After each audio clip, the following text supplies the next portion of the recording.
Bangladesh police constable নিয়োগে আপনার উচ্চতা এবং রেজাল্ট যদি বেশি থাকে তাহলে আপনি কি কি সুযোগ সুবিধা পাবেন আজকে জানাবো এই বিষয়টা, যে আসলে প্রাথমিক বাছাই পদ্ধতি কিভাবে করা হয় এবং এখানে আপনি কিভাবে সুবিধা পেতে পারেন।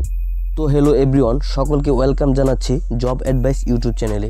আশা করি আল্লাহর রহমতে সকলে ভালো আছেন এবং সুস্থ আছেন। তো পুলিশ কনস্টেবলে চান্স পেতে হলে অনেকগুলো স্টেপ পার করতে হয়।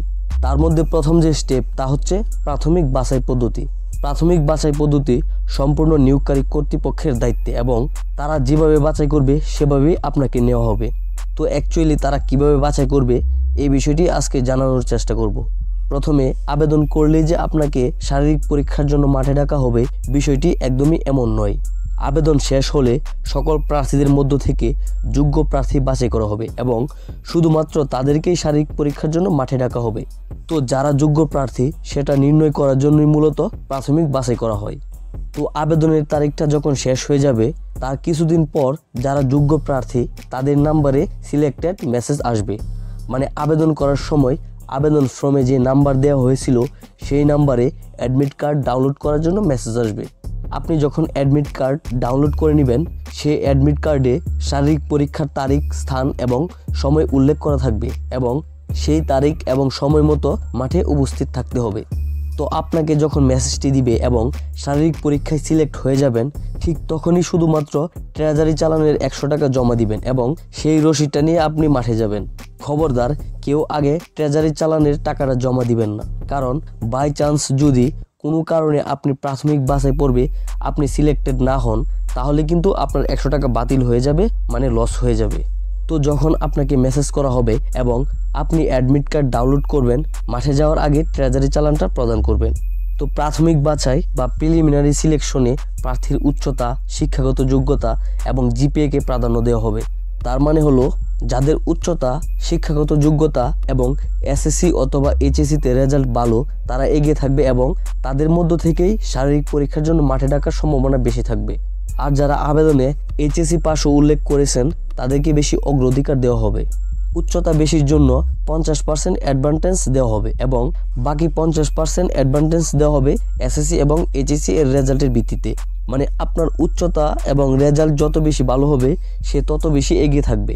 তারপর প্রাথমিকভাবে একজন প্রার্থী বাছাইয়ের ক্ষেত্রে দুইটা জিনিস লক্ষ্য করা হয় যা আপনাদের আগেই বললাম, তা হচ্ছে উচ্চতা এবং জিপিএ। তো একজন প্রার্থীর উচ্চতা কিভাবে নির্ণয় করা হবে তা একটু দেখেন এবং আপনার উচ্চতায় কত নম্বর পাবেন তা একটু ক্যালকুলেশন করে নেবেন। তো মনে করেন আপনার উচ্চতা যদি 5 ফিট 8 ইঞ্চি হয়ে থাকে এবং স্ট্যান্ডার্ড উচ্চতা যদি 6 ফুট হয়ে থাকে তাহলে আপনার ক্যালকুলেশন এমন হবে যে আপনার 5 ফুট 8 ইঞ্চি ডিভাইডেড বাই 6 সমান যেটা আসতেছে সেটাকে যদি আপনি 50 দিয়ে গুণ করেন তাহলে যে স্কোরটা আসতেছে সেই স্কোরটা হচ্ছে 50-এর ভিতর প্রাপ্ত স্কোর। তো আপনার স্কোরটা অবশ্যই এখন ক্যালকুলেশন করে নেন যে আপনার প্রাপ্ত স্কোরটা কত আসতেছে। তো যাদের উচ্চতা 5 ফিট 8 ইঞ্চি রয়েছে তাদের প্রাপ্ত স্কোরটা হচ্ছে প্রায় 48.33। এটা হচ্ছে 50%-এর ভিতর প্রাপ্ত স্কোর। এবং যাদের এসএসসিতে জিপিএ 4.50 তারা কীভাবে স্কোরটা পাবেন তা একটু দেখুন। আপনার জিপিএ যদি 4.50 থাকে আর স্ট্যান্ডার্ড জিপিএ যদি 5 পয়েন্ট হয় তাহলে 4.50 ডিভাইডেড বাই 5.00 সমান যে ফলটা আসে সেটা যদি 50 দিয়ে গুণ করা হয় তাহলে যে স্কোরটা আসবে সেটা হচ্ছে 50%-এর ভিতর প্রাপ্ত স্কোর। মানে আপনি যদি 4.50 পেয়ে থাকেন তাহলে আপনার স্কোরটা আসবে প্রায় 45, মানে 50-এর ভিতর 45। তাহলে আপনার 50-এর ভিতর কত আসতেছে তা হিসাব করে ফেলুন এবং টোটাল যে হিসাবটা তা 100-এর মধ্যে আপনার কত আসতেছে তা করে নেবেন। আমার যে হিসাবটা তা আমি করে দেখাচ্ছি। আমার 100-এর মধ্যে 93.33, আপনার কত আসতেছে তা হিসাব করে নেন। এটাতে যে যত বেশি এগিয়ে থাকবে তাদেরকে শুধুমাত্র মেসেজ দেওয়া হবে। আমি আবারও বলতেছি, যাদের স্কোরে যে যত বেশি এগিয়ে থাকবে তাদেরকেই শুধুমাত্র মাঠে যাওয়ার সম্ভাবনা প্রবল থাকবে। তো আপনার স্কোরটা কত হয়েছে তা অবশ্যই আমাকে কমেন্ট করে জানাবেন, বা এই বিষয়ে যদি কোনো প্রশ্ন থাকে তাহলে কমেন্ট করে জানাবেন। আর এই সকল গুরুত্বপূর্ণ ভিডিও পেতে চ্যানেলটি সাবস্ক্রাইব করে আমাদের সাথে থাকুন।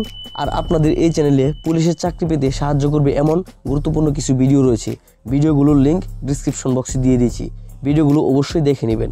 আর এই ভিডিওটি যদি ভালো লেগে থাকে তাহলে অবশ্যই একটি লাইক দিবেন এবং বন্ধুদের মাঝে শেয়ার করে দিবেন। তো ভিডিওটি এই পর্যন্তই ছিল। এতক্ষণ আমাদের সাথে থাকার জন্য আপনাকে অসংখ্য ধন্যবাদ। সবার জন্য দোয়া ও শুভকামনা রইল। সবাই ভালো থাকবেন, সুস্থ থাকবেন।